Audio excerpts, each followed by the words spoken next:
Assalamualaikum warahmatullahi wabarakatuh. Saya Atika Miranda dari kelompok 3 akan menyampaikan materi dari kelompok kami, yaitu yang berjudul jaringan otot.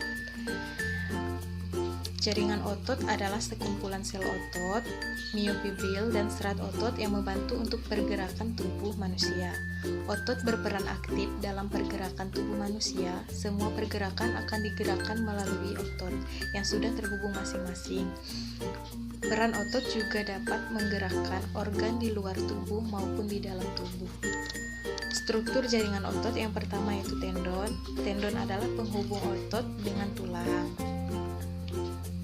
Yang kedua itu fascia. Fascia merupakan jaringan ikat gabungan dari jaringan fibrus dan areolar, dapat membungkus dan menghimpun otot menjadi satu. Yang ketiga itu sarkolema. Sarkolema adalah unit struktural jaringan otot yang berdiameter 0,01 sampai 0,1 mm dan panjang 1 sampai 40 mm, melapisi suatu sel otot. Jaringan ini berfungsi sebagai pelindung otot. Yang keempat yaitu miofibril. Miofibril adalah jaringan serat-serat yang terdapat dalam otot. Yang kelima, miofilamen. Miofilamen adalah jaringan berbentuk benang-benang atau filamen halus yang berasal dari miofibril. Yang keenam yaitu sarkoplasma. Sarkoplasma adalah jaringan yang berupa cairan sel otot yang berfungsi untuk tempat di mana miofibril dan miofilamen berada. Fungsi jaringan otot yang pertama yaitu untuk menggerakkan organ tubuh. Yang kedua untuk menggerakkan kerangka tulang. Yang ketiga itu untuk menggerakkan jantung. Yang keempat yaitu untuk mengontrol pergerakan jantung. Yang kelima yaitu untuk menyimpan cadangan makanan walaupun tidak banyak. Yang keenam yaitu untuk menggerakkan organ pencernaan. Yang ketujuh yaitu untuk menjaga keseimbangan tubuh. Jenis-jenis jaringan otot ini terbagi menjadi 3, yaitu jaringan otot. Jenis-jenis jaringan otot yaitu terbagi menjadi 3, yaitu otot polos, otot lurik atau otot rangka, dan otot jantung. Selanjutnya akan dijelaskan oleh teman saya. Baiklah, Assalamualaikum warahmatullahi wabarakatuh. Perkenalkan, nama saya Deo Pangestu dari kelompok 3. Di sini saya ingin menunjukkan presentasi dari kelompok 3 tentang penjelasan pertama. Baiklah, langsung saja ke pembahasannya. Yang pertama itu adalah otot polos. Otot polos adalah salah satu otot yang mempunyai bentuk yang polos dan bergelondong. Cara kerjanya tidak disadari, memiliki satu nukleus yang terletak di tengah sel. Otot ini biasanya terdapat pada saluran pencernaan seperti lambung dan usus. Otot polos berkontraksi secara refleks dan di bawah pengaruh otot saraf otonom.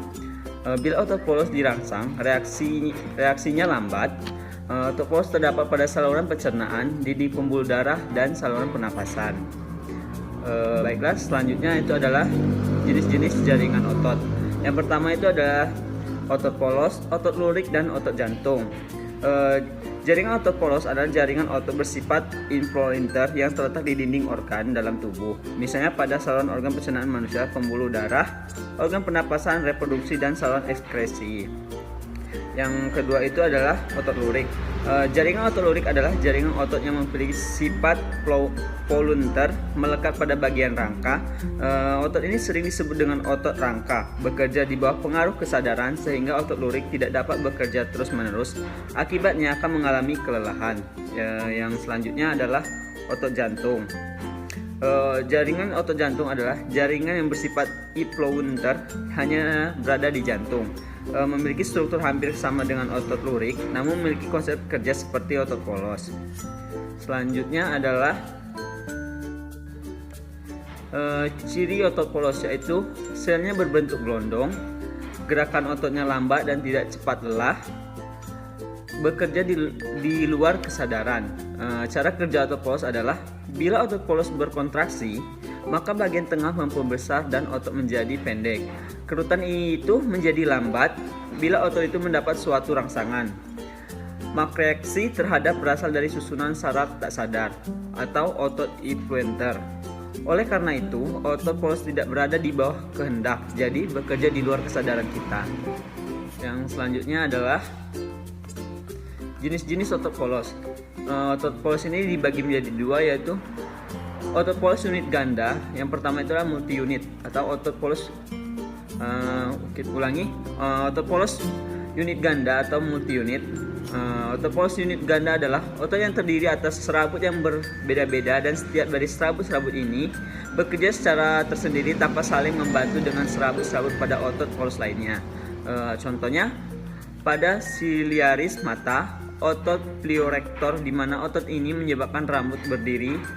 Ini tidak lain dari rangsangan simpatis. Yang kedua itu adalah otot polos unit tunggal atau single unit. Otot polos ini tunggal adalah otot yang memiliki ratusan sampai jutaan serabut yang saling berkontraksi, dan membran selnya melekat satu sama lain pada tempat yang berbeda-beda. Akibatnya memudahkan serabut dapat disebarkan ke serabut lainnya. Yang selanjutnya itu adalah otot lurik. Otot lurik merupakan jenis otot yang melekat pada seluruh rangka. Cara kerja disadari sesuai kehendak. Bentuk memanjang dengan banyak lurik-lurik, memiliki nukleus banyak yang terletak di tepi sel. Dinamakan otot lurik karena bila dilihat dari bawah mikroskop, tampak adanya garis gelap dan terang berselang-seling melintang di sepanjang serabut otot. Oleh sebab itu, nama lain dari otot lurik adalah otot bergaris melintang. Contoh otot pada lengan. Kontraksi otot lurik berlangsung cepat bila menerima rangsangan, berkontraksi sesuai dengan kehendak dan di bawah pengaruh saraf sadar. Fungsi otot lurik untuk menggerakkan tulang dan melindungi kerangka dari benturan keras. Baiklah, itulah hasil presentasi dari saya. Saya akhiri, wabillahi taufiq wal hidayah. Wassalamualaikum warahmatullahi wabarakatuh. Baiklah, Assalamualaikum warahmatullahi wabarakatuh. Saya Kiki Delpia. Saya akan melanjutkan penjelasan dari Deo, yaitu ciri-ciri otot lurik. Ciri-ciri otot lurik itu yang pertama, selnya berbentuk silindris dengan garis-garis gelap terang. Yang kedua, bekerja secara sadar. Terus yang ketiga, geraknya cepat dan mudah lelah serta melekat pada rangka. Terus yang kedua ada cara kerja otot lurik. Cara kerja otot lurik ini sangat unik, yaitu bila otot lurik berkontraksi maka menjadi pendek dan setiap serabut turut dengan berkontraksi. Otot-otot jenis ini hanya berkontraksi jika dirangsang oleh rangsangan saraf sadar atau otot volunteer. Kerja otot lurik adalah bersifat sadar, karena itu disebut otot sadar, yang artinya bekerja menurut kemauan, karena itu disebut otot sadar. Artinya bekerja menurut kemauan atau perintah dari otak. Reaksi kerja otot lurik ini terhadap perangsang cepat tapi tidak tahan kelelahan. Dan ini merupakan bagian-bagian yang terdapat pada otot lurik. Bisa kita lihat di bagian ini namanya penampang otot serat daging. Terdapat scarlomena, nucleus, mitofibrin, sarcoplasm, muscle fiber, muscle fasciculus, epiphyseum, body of muscle, tendon, bori, epiphyseum, dan bisa kalian lihat sendiri di PPT. Di sini terdapat ini ya, bagian-bagian pada otot lurik. Dan ada selain otot lurik ada juga otot jantung. Otot jantung adalah satu-satunya otot yang memiliki percabangan yang disebut duscus atau duscus intercalaris. Bentuknya hampir mirip dengan otot lurik, yakni mempunyai lurik-lurik, tapi bedanya dengan otot lurik yaitu bahwa otot lurik memiliki satu atau dua nukleus yang terletak di tengah atau di tepi sel. Otot ini juga memiliki kesamaan dengan otot polos dalam hal cara kerjanya, yakni tidak disadari.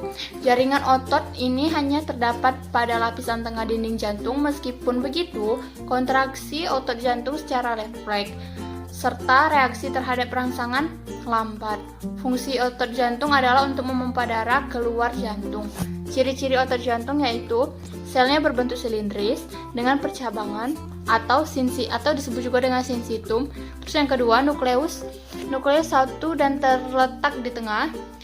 Yang ketiga bekerja secara tidak sadar atau involunteer. Yang keempat tidak mudah lelah dan terdapat pada organ jantung. Baiklah, itu penjelasan dari saya. Terima kasih. Assalamualaikum warahmatullahi wabarakatuh. Baiklah, saya akan menjelaskan tentang mekanisme kerja otot. Diawali saat otot mendapatkan rangsangan, maka otot akan berkontraksi. Kontraksi inilah yang menyebabkan adanya sebuah gerakan. Mekanisme kontraksi, otot dimulai ketika adanya sinyal dan sistem saraf atau yang dikenal sebagai potensial aksi ke sel-sel dalam otot. Sinyal dari sistem saraf melalui saraf motorik baru akan diterima oleh sel-sel otot.